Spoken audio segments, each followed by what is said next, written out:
everyone. Welcome back to Oral Communication in Context. For our third lesson, we will be talking about the different functions and features of effective communication. For today, we will be going over the different functions of communication as well as the different features of effective communication.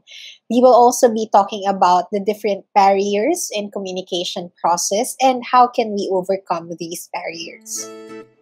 People communicate in many different ways, but every time we communicate, it always serves a specific function. These functions highlight how humans use language for different purposes. Each function stresses on how language is utilized and how it is affected and influenced by time, place, and situation. Now let's talk first about the different functions of communication. When we say functions, we simply refer to the uses of communication in our personal lives, in our society, in our daily lives in general. These are the main reasons, or rather the general categories of the reasons why we use communication in the first place, and probably describe how we use communication in our daily lives as well. The first function of communication is control. We basically communicate because we want to regulate certain behaviors. We want to regulate certain actions, or we want people to do particular actions. Okay, so we use communication to do that.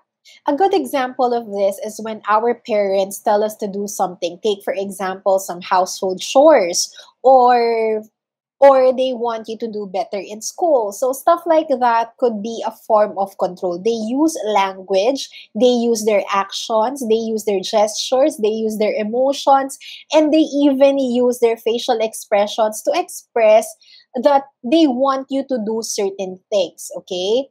Another good example of this is in the classroom when a teacher asks you to sit down, listen, and so on and so forth.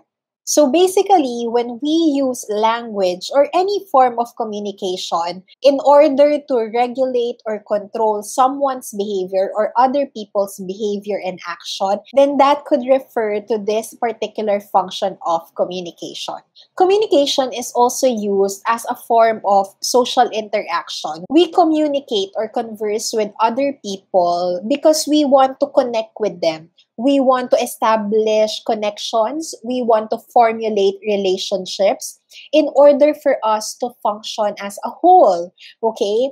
We want to create friendships. We want to form intimate connections with other people. Take, for example, when you are talking with your friends, that's a form of social interaction. And when you talk to your friends, that's also a form of communication. You communicate whatever information that you want to share with them. You share your ideas, you share your feelings with them. And at the same time, while doing so, the bond that you have with your friends or your families or the people that you share other forms of relationship with, they grow stronger or they become more intense.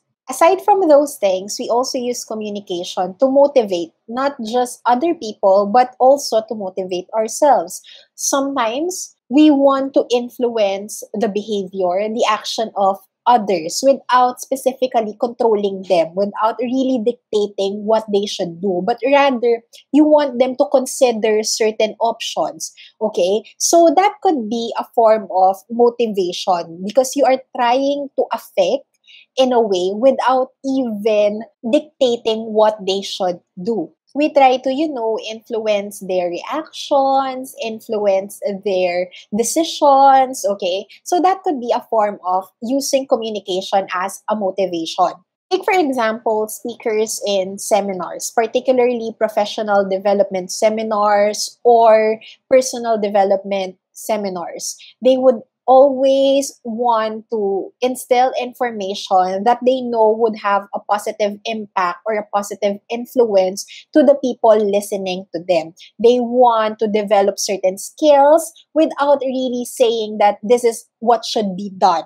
All right. So they just want people to consider those things and see for themselves if they would want to be doing all of those. Okay. Aside from that, when you tell yourself that you can do this, or you tell your friend that particular phrase, that could be a form of motivation because you want them to go for it without really directly telling them that they should be doing whatever you are saying. When we also use communication as a form of motivation, we basically power up or increase their desire, their wants, their needs, whatever strength they have, all right? So we influence them in a manner that is positive in a way. This next one is perhaps the most basic function of communication. If it's not the most basic, then it's the most widely regarded function or use of communication in the society and in our daily and personal lives. So when we want information to reach more people, or when we want certain knowledge, certain ideas to reach more people, that is a form of communicating with the purpose of disseminating information. All right? So because you want to share it, you want other people to know about it. Aside, of course, from giving out, sharing, or circulating certain pieces of information, when you get information from other people, that is also a form of information dissemination. Or when you receive information from them, ideas and knowledge from them, then that could be a form of information dissemination.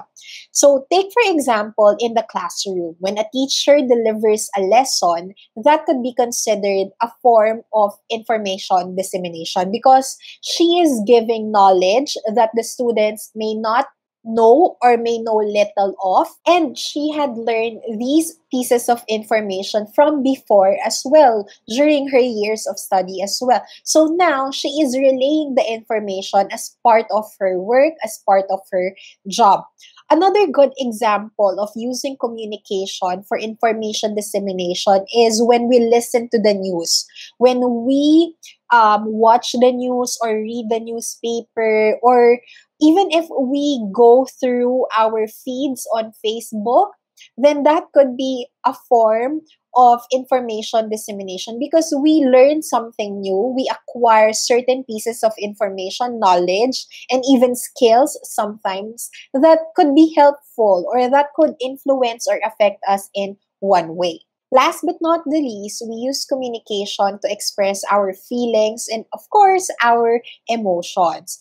We communicate because we want other people to understand us, not just understand what we know, but also understand how we feel. Okay, so in order for us to do that, we engage in conversations, we engage in communication process, and it doesn't necessarily have to be using words. Your facial expressions, your body language could also indicate certain emotions, certain feelings to other people. Take, for example, you are going through something in your life and you confide to a friend about it. The way that you express your emotions, the way that you confide those feelings to that person, share those feelings with that person, that is already a form of emotional expression. And it doesn't necessarily have to be with someone. The fact that you cry because of it, the fact that you felt sad about it, and your face already reflects that, okay, that could be a form of emotional expression that is communicating with the purpose of expressing your emotions, your feelings, and whatever it is that you are keeping in your heart and in yourself. Now that we know the different functions of communication or the uses of communication in our daily lives, the question still remains, how can we effectively communicate? Okay, so how can we effectively communicate in order to serve the purposes of control, social interaction, motivation, emotional expression, and information dissemination? You have to note that in order for communication to be called effective or to be described as effective, the communicators involved in the communication process must have a shared understanding of what is going on between them.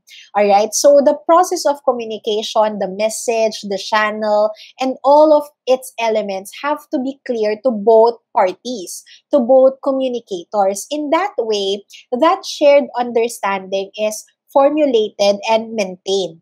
Alright? So, meaning, there is lesser risk of misunderstanding between the two because they have a connection. They have already established connection between the two of them with that shared understanding. Therefore, as one of the communicators, either you're the speaker or you're the listener or receiver of the message, it is your task to communicate effectively what you want to say. Okay? Now, question again is, how do we do this?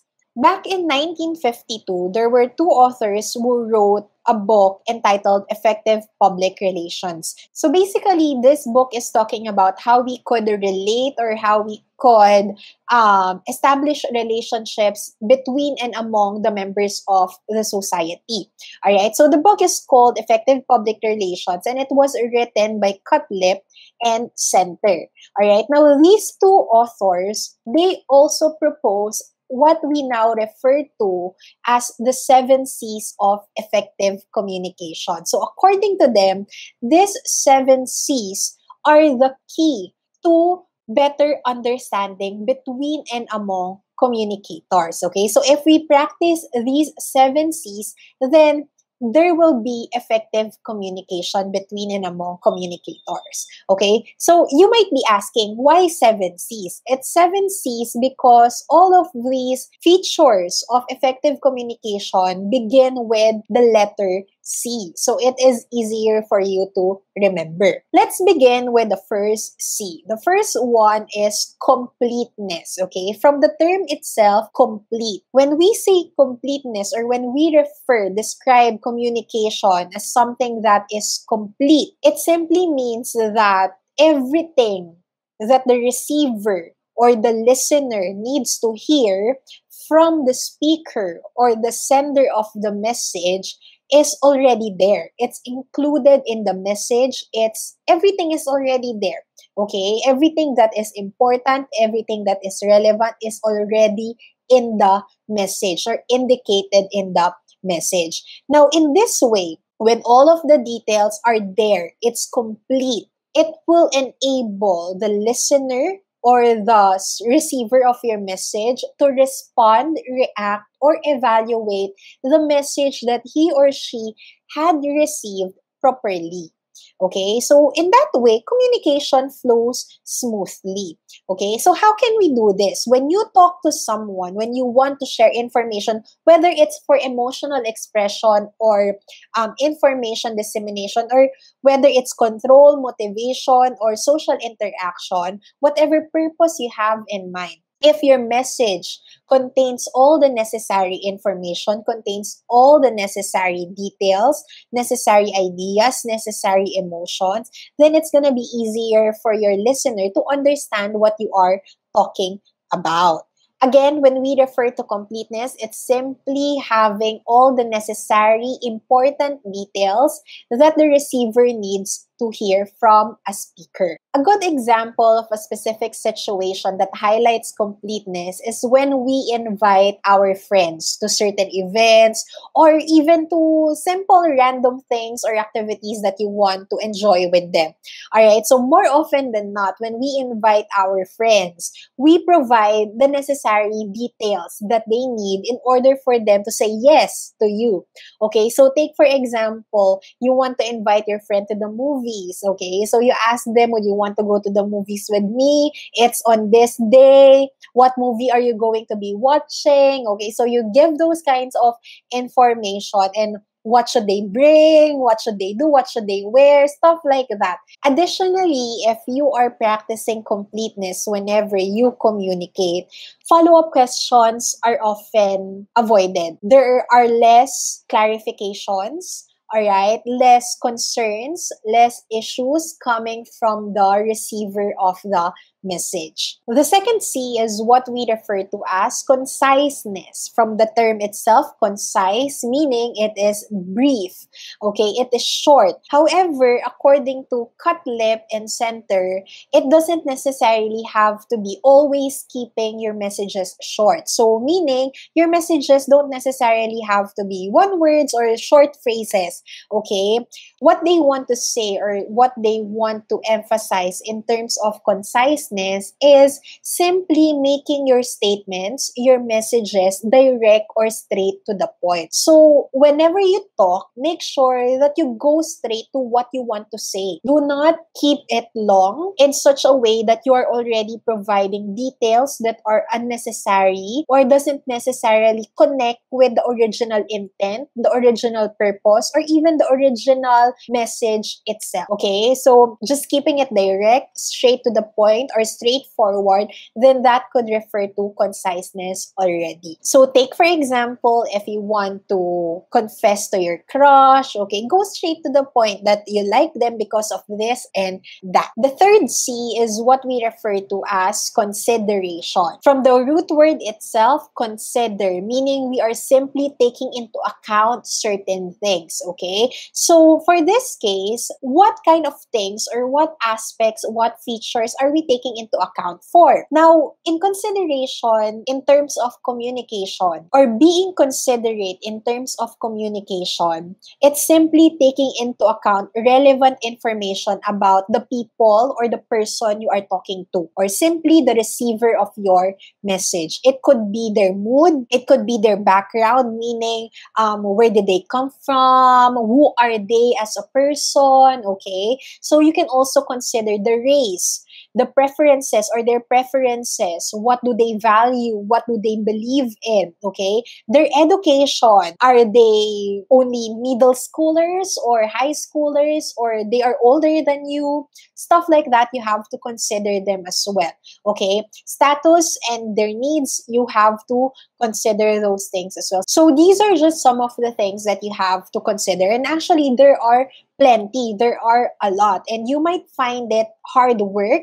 However, when we are being considerate of someone's information or being considerate in general of the people listening to us, the people we are communicating with, we also avoid misunderstandings. We avoid miscommunication as well. And remember that there are certain instances or situations that we as speakers or you as a speaker need to adapt to whoever it is that you are talking to. So that's also important as well, because when you learn to adapt, when you become flexible, when you become more considerate of their situation or more considerate of who they are as listeners, all right, then it is easier for them as well. The way that you deliver your message will also change. And you know in yourself that when you deliver those messages, they have to be understandable for them. They have to understand it easily. They have to absorb it in a faster way compared to others. Therefore, simply put, it is just easy for them to process the contents of the message. Now, let's move on to concreteness. According to this feature of effective communication, communication can only be referred to or described as effective when the message is concrete. So when we say concrete, it is something solid, it is something reliable, it is something that is valid. You can feel that it is true, it is real, it is there. Alright? So how do we do that when we communicate? When we want to practice concreteness, whatever it is that you are communicating, whether it's an information, it's an emotion, you have to make sure that it is supported by facts, figures, or real-life examples and situations, okay? For example, this is very particularly important, especially when we use communication for information dissemination.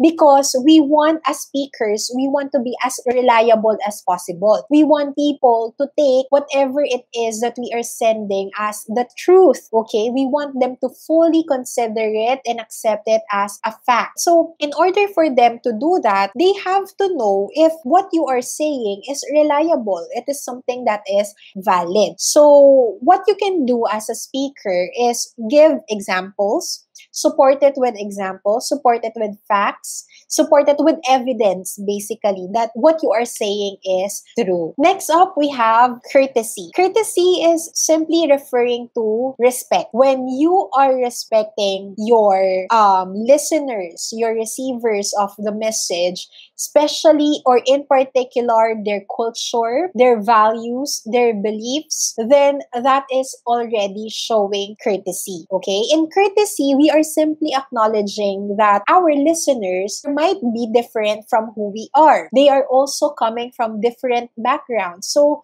in a way, you are also being considerate. Okay? So, when you practice consideration, you are also showing them respect. Okay? You are showing courtesy to who they are as listeners, who they are as people, who they are as persons. Similarly, when you practice courtesy, you also avoid offending anyone. So you, as much as possible, you avoid hurting their feelings because you want to be as respectful as much as possible. The sixth C in effective communication is clearness. This feature of effective communication simply implies the use of simple and specific words to express your ideas. It's just saying that you don't necessarily have to be using highfalutin words in order for you to sound smart. Because sometimes there are certain cases wherein we try to use big words in order to come off as smart, as someone who is credible, as someone that is reliable. But you have to remember that if your listeners cannot understand what you are saying, then that will not make you an effective communicator. So the communication process already failed at the transmission of the message or the formulation of the message itself. Okay? So as much as possible, especially if you are simply talking with peers or talking with people who are younger than you, maybe not as informed as much as you are, then you can just settle for using ordinary specific words or words that are used rather on our daily life. But for example, if you are using or you are talking with a specific group of people, you can use jargons that you know are appropriate for those kind of people or listeners. So again, when you want to be clear, be simple, just keep it basic, just keep it ordinary, and just keep it easily understandable by others. Last but not the least, of course, when you communicate, you have to practice correctness as well. Okay? So a while ago, we talked about being concrete, supporting it with facts, supporting it with evidence. And in a way, that's also practicing correctness. However, for correctness, we also refer to how we use the language. Okay? So it refers to the technicalities of using the language. Are you using correct grammar? Are you using the correct spelling of the words? Alright? So correctness in the technical aspect of language use eliminates negative impact on the audience and, of course, increases the credibility and effectiveness of your message, whatever that is. So certain words, for example, if you say it incorrectly, if you pronounce it incorrectly, or if you just wrote it using wrong spelling, alright, or you spelled it wrongly, then it could change meaning. So you have to be very careful with the technicalities of language as well, because language is a powerful tool in communication, and language could mean different things as well to different people. Alright, so you have to be careful with the technicalities of language or the rules and other regulations in using language.